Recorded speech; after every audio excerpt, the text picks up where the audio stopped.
Hello साथियों, नमस्कार। मेरा नाम विमला पाल। मेरे YouTube channel video with Vimla पर आप सभी लोगों का बहुत बहुत स्वागत है। दोस्तों, और बताइए आप लोग कैसे हैं। उम्मीद करती हूँ कि आप लोग ठीक होंगे, स्वस्थ होंगे।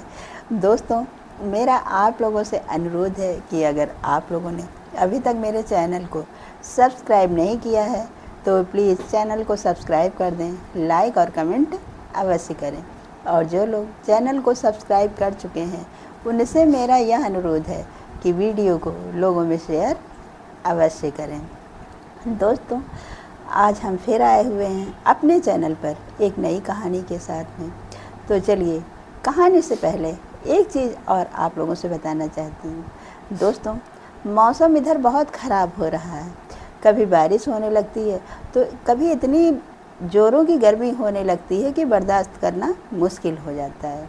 तो ऐसे में एक छोटी सी चीज़ हम सभी को याद रखनी है कि अगर कहीं बाहर से आएँ तो ठंडा पानी कतई नहीं पीना चाहिए, क्योंकि ठंडा पानी पीने की वजह से और ना ही उसके तुरंत बाद नहाना चाहिए, क्योंकि गर्मी में आने के बाद अगर नहा लो या ठंडा पानी पी लो तो फिर तुरंत नुकसान कर जाता है। कहीं जुकाम हो जाती, कहीं गला ख़राब हो जाता, तो कहीं फीवर। इस तरह से बदलते हुए मौसम की जड़ ही इतनी सारी बीमारियों को देना है। तो अगर हम लोग छोटी छोटी सी इस तरह की बातों का ध्यान रखें तो बीमारी से बचा जा सकता है, और बाकी तो ऊपर वाले के हाथ में है। तो चलिए, ज़्यादा समय न लेते हुए हम सुनाने जा रहे हैं कहानी। एक गरीब परिवार की लड़की थी जिसका नाम नीता था। नीता पढ़ने लिखने में बहुत तेज़ थी। उसके परिवार में उसके 2 भाई, मम्मी और नीता, कुल मिलाकर 4 सदस्य थे। नीता के पिताजी का बचपन में ही देहांत हो गया था। नीता काफ़ी पढ़ने लिखने में ठीक थी। नीता डॉक्टर बनना चाहती थी, लेकिन उसके परिवार की स्थिति ठीक नहीं थी। फिर भी नीता स्कूल जाती, स्कूल से आने के बाद बच्चों को ट्यूशन पढ़ाती, और उसके 2 छोटे भाई थे, उनको भी पढ़ाने की कोशिश करती थी।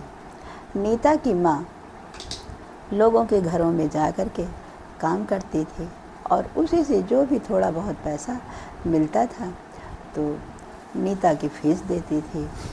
पर परिवार थोड़ा बड़ा होने की वजह से और परिवार में पिता का साया ना होने की वजह से नीता को काफ़ी समस्याओं का सामना करना पड़ रहा था। नीता की स्कूल की फ़ीस समय से नहीं जा पा रही थी, बीच बीच में उसकी पढ़ाई छूट जा रही थी। फिर भी नीता लोगों से कापी किताबें मांगती और उसी से अपनी पढ़ाई करती।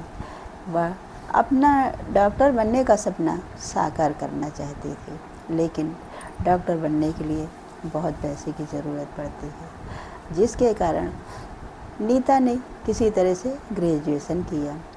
एक बार की बात है, नीता के गांव में ही एक स्कूल था। स्कूल में एक प्रतियोगिता होनी थी, उसमें सभी बच्चों को शामिल किया गया था, और जो प्रतियोगी फर्स्ट आएगा तो उसको 1 लाख रुपए इनाम में मिलेंगे। इसके लिए स्कूल के बहुत सारे छात्र छात्राओं ने उसमें भाग लेने के लिए अपना नाम लिखा दिया। और एक दिन ऐसा आया कि स्कूल का प्रोग्राम का आयोजन हो गया। उसमें नीता ने अपना जो भी उनको दिया गया था भाग लेने के लिए, उसमें हिस्सा लिया और वह फर्स्ट आई। नीता को इनाम के तौर पर 1 लाख रुपए मिल गए। नीता बहुत खुश हुई और घर आकर के उसने अपनी माँ को वह 1 लाख रुपए दिए। माँ 1 लाख रुपए पाकर के बहुत खुश हुई। कुछ दिनों में नीता ने अपनी माँ के लिए एक घर बनवा दिया और अपने छोटे भाइयों की पढ़ाई भी कंटिन्यू कर दी।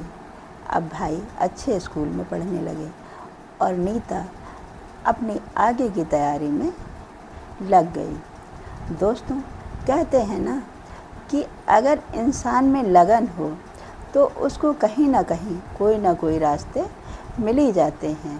जिस व्यक्ति में लगन होती है वह हमेशा अपनी पढ़ाई पूरी करने के लिए आगे बढ़ता रहता है। गरीबी कोई अभिशाप नहीं है।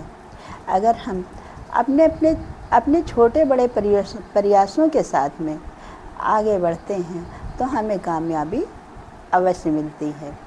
हम कभी कभी कुछ बच्चे ऐसे भी होते हैं जिनके पास पैसा होता है, फीस टाइम ली जाती है, सब कुछ, लेकिन उनका पढ़ाई में मन नहीं लगता। वह चाहते हुए भी नहीं कुछ कर पाते। लेकिन जिसमें हौसला है तो उसको गरीबी क्या कोई भी चीज़ नहीं रोक सकती है। दोस्तों, यह रही एक छोटी सी कहानी।